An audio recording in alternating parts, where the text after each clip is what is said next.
tonga sadala zanakasika mbola avy anareo resaresaka tafatafa ihany tsika mahakasika an'ilay hoe inana atao mba sakafo tsara atao hoanina rehefa vita ny atsaritakareo vady de nanoro zako tany aloha tany hoe akondro amin'ny voankazo tena tsara ho antsika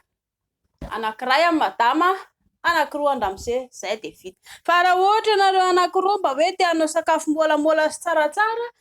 nela ainela ray taonina miala ao anaty vatana ela ao ary ambon'izay ihany koa ela matetika te atory ihany koa rehefa vita le izy de mba hisoroana zay zany de manoro anareo zako hoe mba ataovy teknika hafahafa tsaratsara indray le izy zany hisoroana le izy ny antsika moa zany misy ne sasany raha tsy mba ampiana ninina fa de rehefa vita de ao de rendrika de miaraka matory zany efa zany mba manoro teknika anareo mba hasalama anareo mivady aloha ataoko anankitelo zany le akondro satria 2 andramose de ray any madama miampy ronono raha manana ronono ianareo de ronono atao anatiny na akora ohatra ka tsisy ronono de yaourt atao am'le izy raha manana tsy voatery hitadiny tsisy koa akory fa aloha za fa niresaka fa zay misy eo ananana zay misy eo amboarina ao ve kamo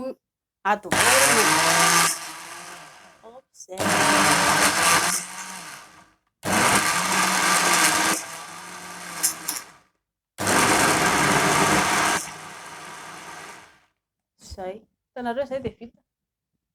ado firy tsy ampy 10 minitra tsy ampy 1 minitra akory de vita le izy teo manomana vera am'izay masiro zay sotroina am'izay netana de anao an'izao de tsy haitsika de io fotsiny ataontsika ao an-trano ao de manao fiainana dangodango mampime fotsiny le fahazarana mba ho antsika rehefa te hanana zavatra tsara mahasoa mahafinaritra de tsy maintsy ampiana foana ilay kalitao rehefa hanao zavatra isika jereo tsara ny olona rehefa mandeha miantsena de rehefa miantsena ny olona de any amin'ilay tsaratsara kalitao jeren'le olona fa any ianao na de hoe mora aza ny zavatra anao ka ratsy be le izy na de eo ihany ara an'le tsara kalitao ny olona mijery mividy tsara ihany koa zany le mba hoe manao zavatra misy kalitao mba